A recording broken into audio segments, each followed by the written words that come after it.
Good morning, champion. Before you check your phone, before the world throws noise at your peace, before doubt tries to tap you on the shoulder, speak to yourself. Life doesn't give you what you wish for. It gives you what you believe you're worthy of receiving. And belief begins with your words. Self-focus is not selfish. It's strategic. The reason most people fail to reach their potential is not because they lack opportunity, but because they are too focused on everyone except themselves. They are distracted by comparison, by other people's opinions, by social media, by competition, and by applause that doesn't belong to them. When you stop giving your energy away to things that do not build you, you begin to harness the true power of who you are. Focusing on yourself means you finally begin to understand your own value and your own assignment. It means you stop waiting for someone else to validate your calling. It means you stop being reactive to what others are doing and start becoming proactive about what you are becoming. Most people have no idea what they could actually accomplish if they would spend 30 days not on Instagram, not on Netflix, not gossiping, not watching who's getting blessed, but simply on sharpening their mind, aligning their heart, and upgrading their daily habits. That kind of focus is dangerous in the best way possible because it eliminates the excuses and it removes the distractions. When you focus on yourself, you stop blaming and start building. You stop judging and start growing. You stop shrinking and start rising. See, in the world of achievement, elevation comes from concentration. And the more you dilute your concentration by trying to be everything to everyone or by trying to keep up with trends that don't serve your purpose, the more you delay your own growth. You weren't made to be a clone. You were made to be a creator. But creation requires isolation. Not forever, but for long enough to hear your own voice again. You have to separate to hear what's next. You have to unplug from the noise to plug into your purpose. And when you focus on yourself, you're not being selfish. You're being strategic because you understand that what you don't develop in yourself today will become your limitation tomorrow. You realize that if you don't master your mind, you'll serve someone else's. If you don't define your worth, the world will define it for you, and it will always define it lower than what you deserve. This is why people who win consistently are people who have learned to focus inwardly before moving outwardly. They don't jump into every opportunity. They evaluate if it fits their assignment. They don't accept every invitation. They ask if it aligns with their mission. They don't follow every trend. They build timeless foundations that outlast trends. And that requires discipline, that requires maturity, that requires the willingness to say, right now, I am my greatest project, I am the investment, I am the assignment. That kind of mindset unlocks levels that talent alone cannot reach. You can be gifted and still stuck if you're distracted. You can be talented and still broke if you're unfocused. You can be called and still not chosen for the next level if you're not cultivating yourself in the dark, away from the noise, away from the spotlight. Every moment you spend watering someone else's garden while neglecting your own is a moment your own fruit fails to grow. You have to understand that your future self is depending on what you're doing today. The version of you 5 years from now will be either grateful or resentful, not based on what the world gave you, but based on what you gave yourself. The best breakthroughs come not when you're watching what others are doing, but when you're working on who you are becoming. When you're focused on yourself, your routines shift, your circle shifts, your thoughts shift. Suddenly you realize that what used to distract you now repels you. What used to tempt you now bores you. Why? Because you've started to see the power of living from the inside out rather than the outside in. The root of external breakthroughs is internal alignment. People spend most of their lives trying to fix what's on the outside without ever addressing what's misaligned on the inside. They think that if they can just get a better job, a bigger platform, a more impressive opportunity, or more people clapping for them, then somehow things will fall into place. But elevation without internal alignment is dangerous because it magnifies instability. When what's inside of you is unsettled, unclear, or unhealed, no amount of external success will bring you peace or purpose. True breakthrough begins the moment you stop running to the next achievement and start anchoring yourself in who you really are. It happens when you begin to examine your beliefs, your intentions, your motives, your disciplines, and your values. You don't fix a building by painting the walls if the foundation is cracked. In the same way, you don't fix your life by decorating the surface while the structure underneath is broken. Go inward and you realign. Internal alignment means your thoughts, your actions, and your words begin to line up with your purpose. It means you stop saying one thing and doing another. It means you stop posting motivation online while living in confusion offline. It means you confront the truth about yourself, not with shame, but with the understanding that clarity leads to power. It's easy to chase applause when you don't know your assignment. It's easy to copy others when you haven't sat still long enough to hear your own direction. But when you align internally, you move with a different kind of authority. You stop needing confirmation from people who don't even understand your purpose. You stop allowing temporary emotions to make permanent decisions. You stop reacting to chaos and start creating order. Most people don't fail because they're not talented. They fail because their internal world is in conflict. They say they want success but are scared of responsibility. They say they want to lead but are still bound by insecurity. They say they want abundance but are still clinging to a scarcity mindset. You can't build legacy with divided loyalty. You can't walk in power while living in confusion. Internal alignment is not about perfection. It's about agreement. When your mind, your spirit, and your daily decisions agree, you unlock a force that cannot be shaken by external circumstances. You begin to operate with peace, not pressure. You begin to build with clarity, not chaos. You begin to attract people, opportunities, and resources that match your energy because you're no longer emitting confusion into the atmosphere. Alignment is the hidden source of all visible elevation. That's why some people seem to rise effortlessly while others grind endlessly with little progress. When you're aligned, the effort feels different. You still work, but you're not striving from a place of fear or comparison. You're moving from conviction. And conviction is magnetic. When your internal life is strong, the external begins to reflect it. You start walking into rooms differently. You start commanding respect differently. You start attracting trust differently. Why? Because people can feel when someone is aligned. They can feel when your energy is clean, your motives are pure, and your decisions are rooted in truth. Real breakthrough is not about chasing what's next. It's about becoming someone new. And becoming someone new doesn't start with changing your clothes or your location. It starts with changing your mind. It starts with renewing the way you see yourself, your purpose, your time, and your future. It starts with letting go of what doesn't serve who you are becoming. Alignment creates flow. It reduces friction. It simplifies decisions. You know what to say no to and you know what to say yes to, not because it's easy, but because it's right. You're not led by feelings, you're led by vision. You're not reacting to life, you're responding from alignment. And in that place, external breakthroughs become inevitable because internal alignment creates irresistible momentum. Distractions dilute destiny. There is a version of you that only comes alive when you learn how to eliminate what pulls you away from purpose.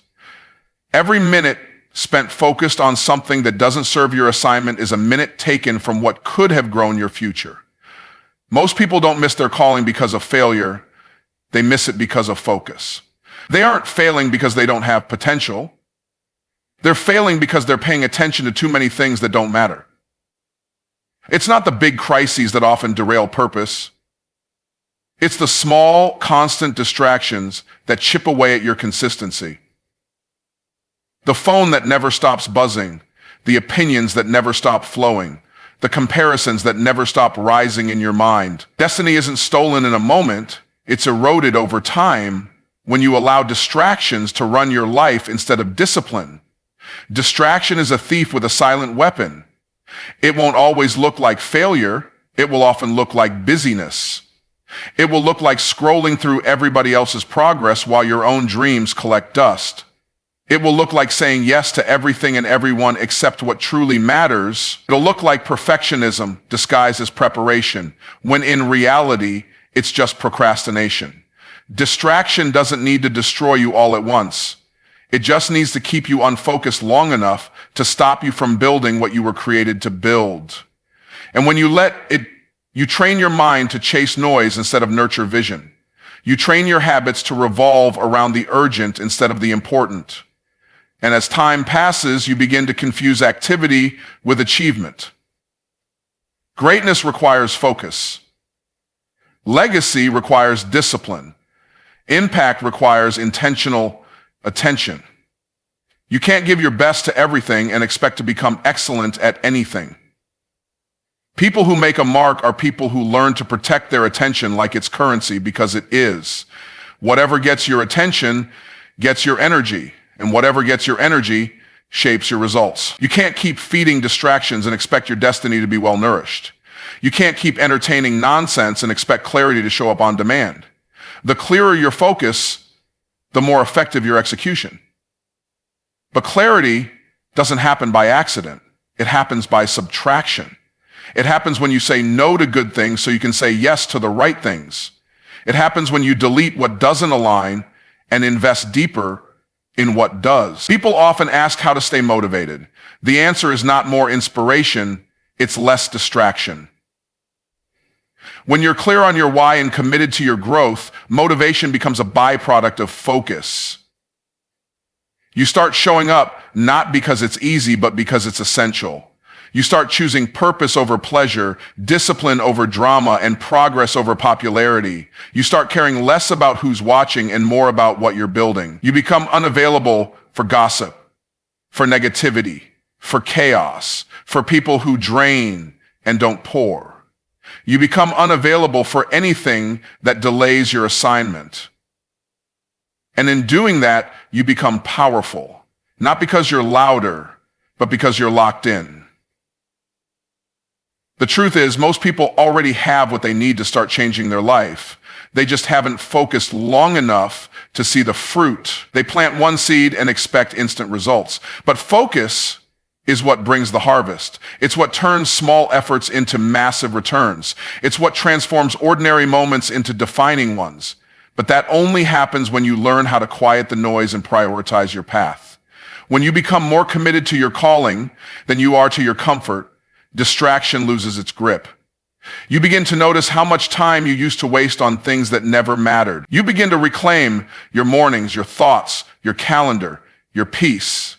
You begin to understand that the future doesn't respond to confusion, it responds to clarity. And clarity cannot coexist with distraction. Growth is attracted to intentional environments. Nothing grows just because you want it to. It grows because the environment you place it in supports its development. A seed carries potential, but potential means nothing without the right soil, the right climate, and the right level of care.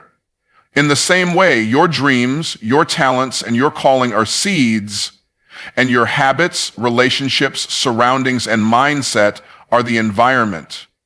You cannot place greatness inside a toxic setting and expect it to thrive.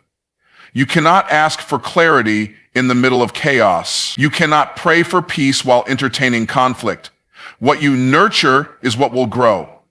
And if you are not intentional about the atmosphere you create around your life, your growth will be accidental at best and non-existent at worst. Too many people are hoping for a breakthrough while remaining planted in places that are breaking them down. They are asking for elevation while surrounding themselves with people who do not challenge them to grow. They are dreaming of expansion while staying tied to routines that keep them stagnant. Growth is never accidental. It is the result of deliberate decisions made daily. You don't stumble into greatness, you structure your life around it. You don't evolve by default, you evolve by design. That means you start choosing environments that reflect the future you're building, not the past you're trying to escape. Environments are not just physical spaces. They are mental, emotional, and spiritual climates. Your environment is the energy you tolerate, the conversations you engage in, the thoughts you entertain, and the boundaries you set. When you constantly place yourself in environments of doubt, fear, and small thinking, don't be surprised when you start shrinking your own vision. On the other hand, when you begin to protect your space, to filter your influences, and to upgrade the standard for who and what you allow into your world, your growth becomes exponential. You begin to think bigger, speak bolder, act wiser, and move with more confidence. You are not just a product of your choices, you are a product of your surroundings. And your surroundings are a reflection of what you've allowed. People underestimate how much their environment shapes their identity. You become like what you're exposed to. If you are constantly in rooms where growth is the norm, where learning is expected, and where discipline is celebrated, you will rise to the standard of that room. If you are constantly in places where mediocrity is accepted, where gossip is normal, and where excuses are applauded, you will slowly begin to adapt to that lower frequency, even if that's not who you really are. That's why being intentional is non-negotiable. You must curate your space like your life depends on it, because in many ways it does. Your ability to thrive is directly connected to your willingness to manage the atmosphere you live in. Sometimes growth means outgrowing what used to feel comfortable. It means detaching from what feels familiar but no longer serves you. It means saying no to invitations that pull you back into habits you've already conquered. It means leaving behind relationships that no longer support your transformation. That's the cost of growth. It requires that you stop trying to fit into environments that were never designed to house your full potential. It requires that you stop negotiating with dysfunction and start investing in development. The people who experience the most rapid transformation are not always the most talented. They're the most intentional. They understand that growth is not something you hope for, it's something you host. It's not something that just shows up, it's something you make room for. When you take responsibility for the environment around you, you also take responsibility for the outcome within you. You stop blaming circumstances and start building systems. You stop waiting for the right time and start creating the right conditions. You stop wishing for success and start working for alignment. Every great harvest starts with a prepared atmosphere.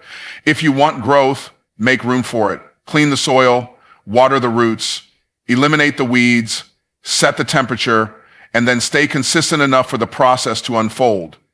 Growth doesn't show up to visit, it shows up to live, where it's welcomed, supported, and sustained. Confidence is not something you wait for, it's something you build. The mistake most people make is believing that confidence will arrive once they achieve a goal, once they get the position, once they receive external validation. But true confidence is not the result of success. It is the foundation of it.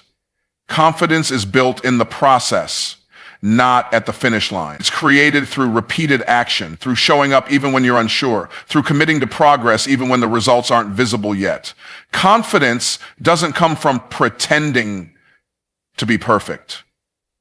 It comes from proving to yourself day by day that you are capable of growing beyond who you used to be. It is forged in moments when no one is clapping, when no one is watching, when it's just you and your discipline and your decision to keep going.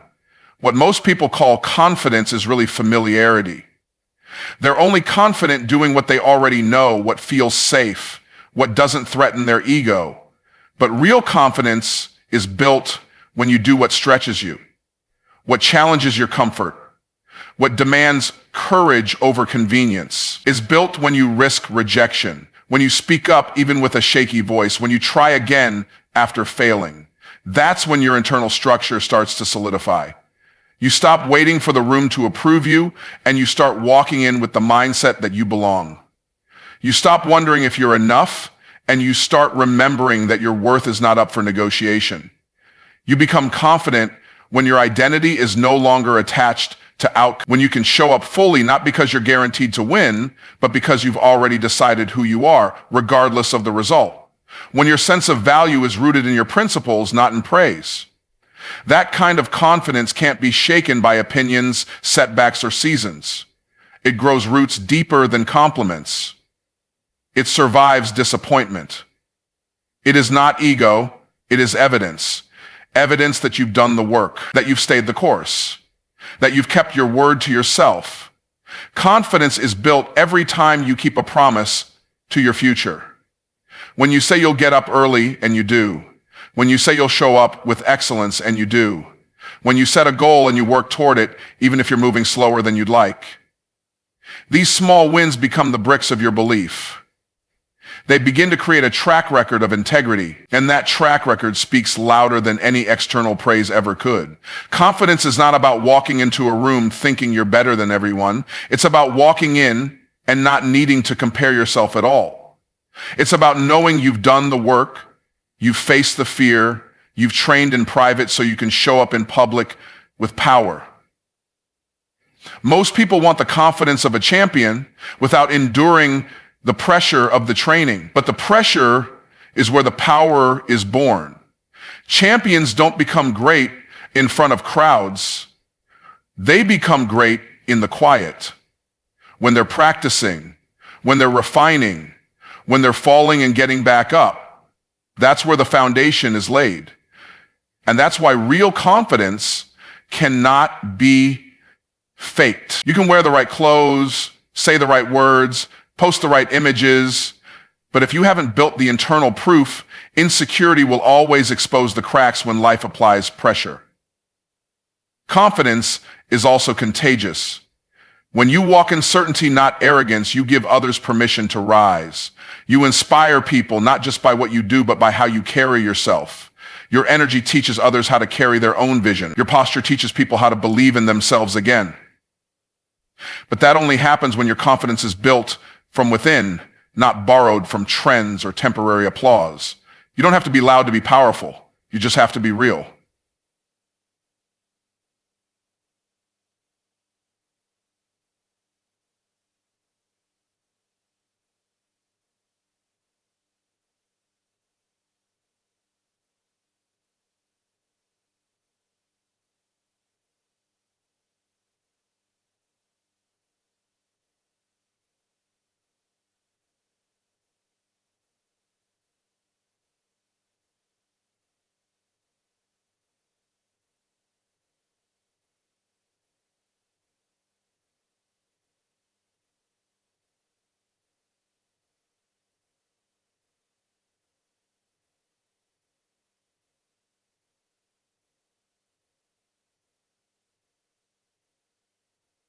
People often confuse being busy with being fulfilled. They stack goals, climb ladders, chase accolades, and fill their schedules to the brim, hoping that the constant pursuit will silence the emptiness they feel inside. But achievement without alignment leads to exhaustion. When what you do is not connected to who you are and why you're here, no amount of progress will feel like purpose. You will always need more applause, more recognition, more validation to feel like you matter. Even though it feels like, but when you live from a place of internal clarity and deep meaning, even the smallest moments carry significance. You stop chasing success as a destination and start building a life that aligns with your values, your vision, and your divine design. Fulfillment begins the moment you stop living by default and start living by design. It's the shift from survival to intention, from reaction to creation. It's when you stop asking what the world expects from you and start asking what your creator placed inside of you. Most people don't need more strategies. They need more stillness. They need time to disconnect from noise so they can reconnect to meaning. When you don't know who you are, you'll keep looking for your worth in everything you do. But when you understand your identity, your work becomes an extension of your purpose, not a substitute for it. The problem is that many people are building lives based on borrowed definitions of success. They're following paths someone else told them to take. They're chasing dreams that were never theirs to begin with. And as a result, even when they win, it doesn't feel like victory. It feels like pressure. It feels like performance. Fulfillment can never come from living someone else's life well. It comes from living your own life fully, without apology, without comparison, and without compromise. It comes from aligning your daily actions with your deepest convictions. It comes from knowing that your life is not a performance, but a purpose. When your life is anchored in meaning, you become more resilient. You stop breaking under pressure because you're no longer living for temporary applause. You're rooted in something deeper. You're connected to a vision that is bigger than your emotions, bigger than your fear, bigger than your failures. You don't need to be perfect. You need to be purposeful. And that purpose will carry you through seasons of uncertainty. It will remind you why you started when everything in you wants to quit. It will keep your focus steady when distractions try to pull you in 100 directions. Purpose is not a feeling, it's a foundation. And when fulfillment flows from that foundation, you begin to experience peace in your process, not just in your outcomes. Fulfillment is also connected to contribution. When you stop asking, what can I get? And start asking, what can I give? Everything shifts. Life becomes meaningful when you understand that your gifts are not just for you, your story, your lessons, your breakthrough. They are tools meant to build someone else's bridge. Fulfillment is not passive, it's participatory. You have to show up to your own life with the intention to serve, to love, to build, to lead. You don't find fulfillment by watching others live boldly. You find it by stepping fully into your own calling, even when it's uncomfortable, even when it's uncertain, even when it costs you comfort. Living a fulfilled life doesn't mean you're always happy. It means you're always anchored. It means that joy becomes a byproduct of authenticity. It means that every step you take feels right, not just because it's easy, but because it's aligned. You may still face resistance, but you won't be confused. You may still have to wait, but you won't be wasting time, because when you are rooted in meaning, even the waiting seasons are working for your good. Even the delays are developing your depth. Even the obstacles are refining your obedience. Fulfillment is not the absence of struggle. It's the presence of alignment, of knowing deep down that your life is a reflection of your purpose and not a reaction to your pain. When you choose to focus on yourself with purpose, discipline, and clarity, everything begins to shift. The noise fades, the distractions lose power, and your identity grows deeper than circumstances. You stop looking outward for validation and start building inward with intention. Your confidence is no longer borrowed, it's built. Your environment is no longer accidental, it's designed. Your growth is no longer conditional, it's consistent. When you eliminate the unnecessary, what truly matters becomes visible. And what once felt like pressure turns into power. You stop surviving and start creating. You stop reacting and start leading. Fulfillment is no longer something you chase. It becomes the natural result of alignment. This is what happens when you truly focus on yourself. You rise, you evolve, you lead, and you become everything you were born to be.